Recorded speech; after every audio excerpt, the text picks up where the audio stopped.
Eu cumprimento a todos os amados e queridos irmãos com a doce e gloriosa paz do nosso Senhor e Salvador Jesus Cristo.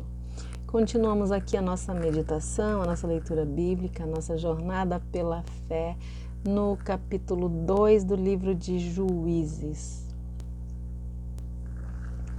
O anjo do Senhor subiu de Gilgal a Boquim e declarou: Eu vos fiz subir do Egito e vos trouxe a esta terra que eu tinha prometido por juramento a vossos pais. Eu ordenei, jamais quebrarei a minha aliança convosco. Quanto a vocês, não fareis qualquer pacto ou acordo com os habitantes dessa terra, antes destruireis os seus altares. Contudo, não escutaste a minha voz. Por que fizestes isso? Por isso vos asseguro, não expulsarei esses povos de diante de vocês, serão vossos opressores, e os seus deuses serão uma cilada constante para vocês. Assim que o anjo do Senhor pronunciou essas palavras a todos os filhos de Israel, o povo começou a lamentar em alta voz e chorar amargamente. Por esse motivo chamaram o lugar de pranteadores. E ali eles ofereceram sacrifícios a Deus, o Senhor.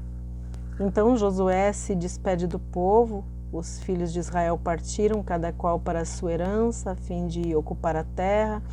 O povo de Israel serviu a Deus, o Senhor, enquanto Josué viveu.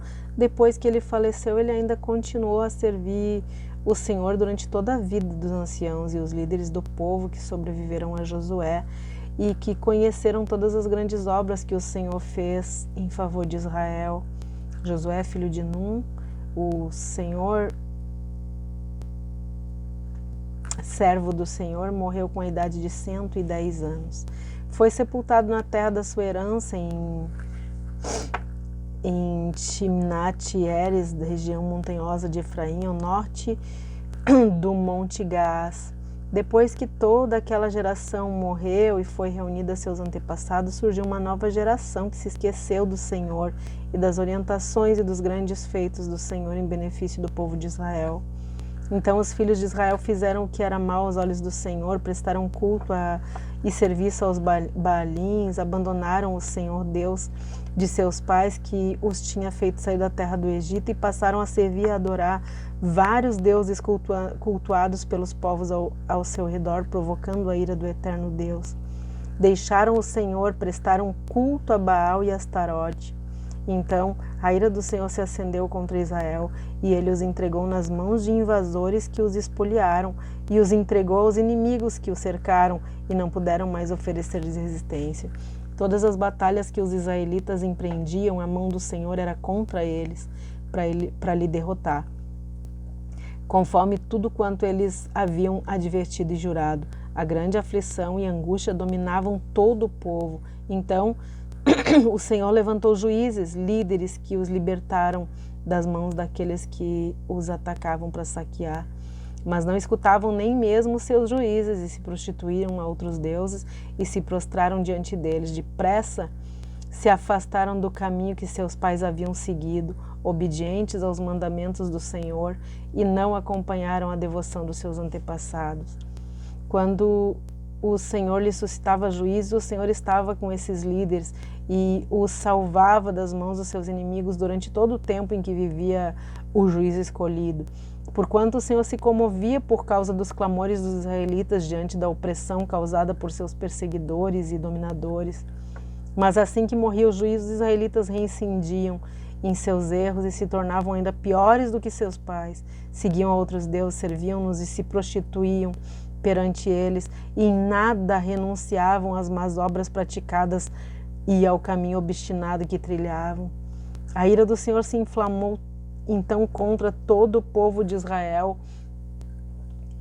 e ele declarou: considerando que esse povo transgrediu a aliança e eu havia estabelecido seus antepassados e não escutou a minha voz, também eu não expulsarei mais de diante dos israelitas nenhuma das ações que Josué deixou ficar quando morreu, a fim de que por meio dela submeter Israel à prova, para ver se aprender a guardar o caminho do Senhor, se andará nele como fizeram seus antepassados.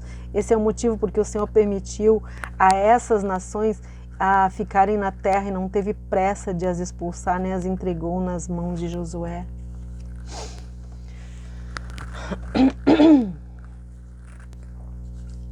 Queridos, pessoas tolerantes ao que não agrada a Deus andam sempre no caminho do fracasso.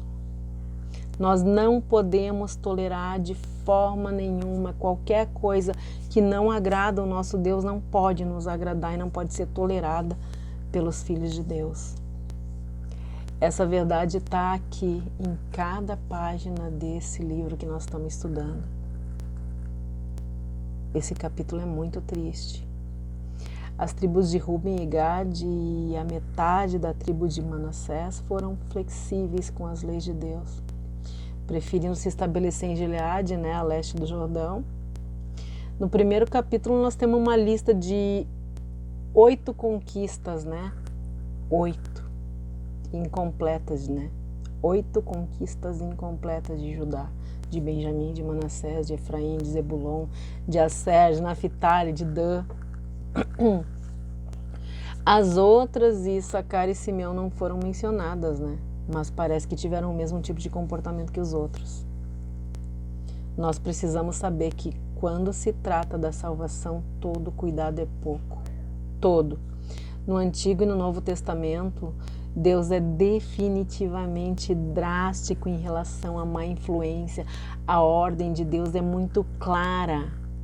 E a Bíblia usa os exemplos negativos antigos como advertência para nós tomar todo cuidado e atender todos os apelos de Deus. Amados, os apóstolos conheciam muito bem o perigo de se envolver com as doutrinas espúrias de um evangelho adulterado, E é por isso que eles foram enfáticos no assunto. Paulo exortou os Gálatas que mesmo que ele ou que um anjo do céu viesse pregar um evangelho diferente do que ele pregou, que ele fosse amaldiçoado. Depois João, na sua segunda carta, exortou os cristãos, dizendo que todo aquele que não permanecesse no ensino de Cristo não está em Deus. E ele proíbe os crentes de receber ou de saudar alguém que traga outro ensino que não seja o dos apóstolos, porque quem saudar esse tal que traz ensino que não é o dos apóstolos, se torna participante das suas obras malignas. E agora aqui no capítulo 2, nos versículos 1 até os 5, queridos. A nação chorou quando Deus delatou, os pecados da nação. Mas o texto diz que não houve um verdadeiro arrependimento, porque dos versículos 6 até o 23, até o último versículo, está a prova de que não houve arrependimento, Porque logo depois da morte de Josué, o povo pendeu para a idolatria. O povo de Deus que devia influenciar foi fortemente influenciado, promovendo o sincretismo religioso, levando Israel ao fracasso. E quantas pessoas, quantos crentes têm feito dessa mesma forma? Ao invés de influenciar, são influenciados e começam a pender para o sincretismo religioso, levando uma congregação inteira, levando muitos crentes ao fracasso. Queridos, nós precisamos saber que o mal não pode ser expulso aos poucos, não é de pouquinho e nem pela metade. Quando o mal não é expulso completamente, os problemas vão ser constantes. Até a derrota completa dos que deixaram a raiz do mal crescer. Entenderam isso? Queridos, é loucura. É loucura abafar o pecado com pano quente. O pecado tem que ser expulso e não tratado com paliativo, com calmante momentâneo. O pecado tem que ser completamente expulso. A ordem de Deus para Israel foi implacável. mas necessária.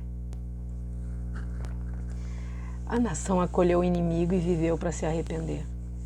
Quantos crentes têm sido derrotados por acolher o pecado nas suas vidas, nas suas casas, por medo de desagradar pessoas? Preste atenção nisso, queridos, por medo de desagradar pessoas, eles escolhem desobedecer e provocar a ira de Deus sobre si. E sobre todos os que estão à sua volta, porque o que acontece é isso, né? Dêem uma olhada de novo lá no último capítulo de Josué.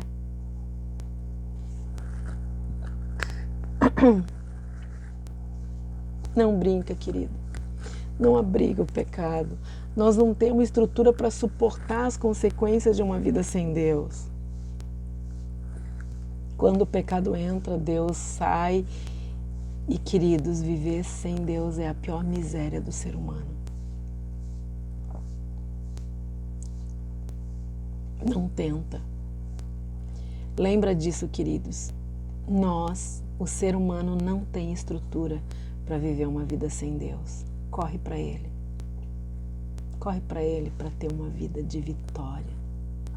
Abandona o pecado e se agarra em Jesus.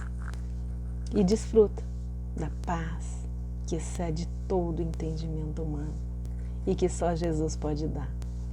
Que Deus nos abençoe e nos guarde, que Ele tenha misericórdia de todos nós, que Ele perdoe os nossos pecados e que Ele faça resplandecer o seu rosto sobre todos nós. Um forte abraço e até o próximo capítulo, em nome de Jesus. Amém.